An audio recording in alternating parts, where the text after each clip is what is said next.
Saudara sekalian, selamat datang kembali di Sahabat Gerakan Rakyat Channel. Kali ini, kita tidak akan membahas isu remeh-temeh. Kita akan menyoroti sebuah pola yang berulang, sebuah narasi yang menyesatkan ketika perang jadi alasan, rakyat kembali jadi korban.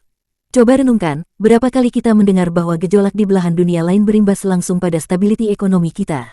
Apakah ini sebuah keniscayaan, ataukah ada yang disembunyikan? Kita akan bedah tuntas. Sebelum melangkah lebih jauh, teguhkan dukungan Anda pada konten-konten informatif dan kritis seperti ini dengan menekan tombol subscribe sekarang juga.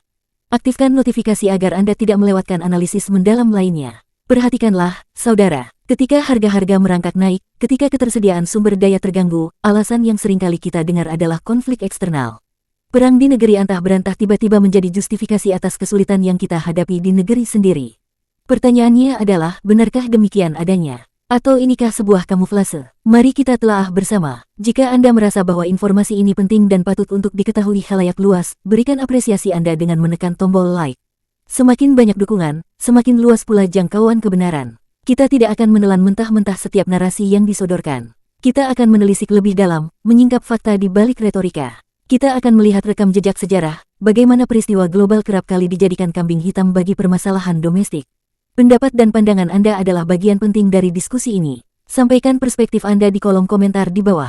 Mari kita bangun dialog yang konstruktif dan mencerdaskan. Ingatlah, saudara sekalian, kekuatan kita terletak pada pemahaman dan kesadaran kolektif. Jangan biarkan kita terus-menerus menjadi objek manipulasi informasi.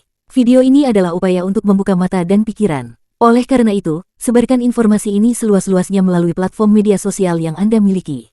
Bagikan kepada kerabat, kolega, dan seluruh jaringan Anda. Kebenaran hanya akan bergaung jika kita berani menyuarakannya bersama. Mari kita mulai analisis mendalam ini. Simak hingga akhir.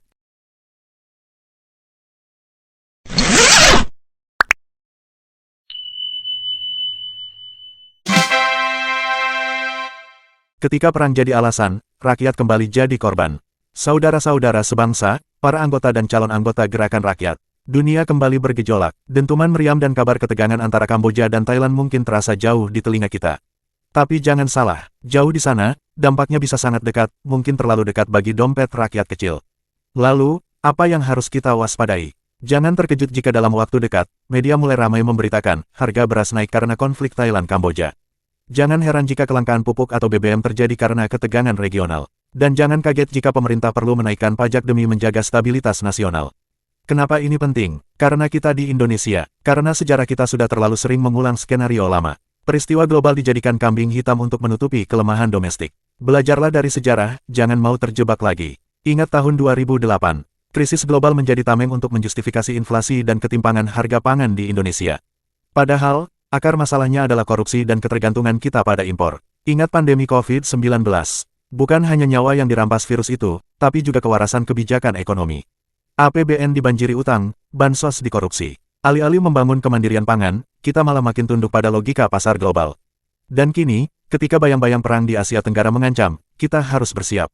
Bukan hanya menghadapi dampaknya, tapi juga propaganda yang mengikutinya. Mari kita lihat fakta dan data. Thailand adalah eksportir beras terbesar kedua di dunia, setelah India. Ketegangan militer bisa mengganggu ekspor mereka ke berbagai negara, termasuk Indonesia yang masih sangat tergantung pada impor pangan. Menurut data BPS, pada tahun 2023, Indonesia mengimpor lebih dari 3 juta ton beras, sebagian dari Thailand dan Kamboja. Artinya, sedikit saja gangguan di kawasan itu, harga bisa melambung tinggi di pasar lokal.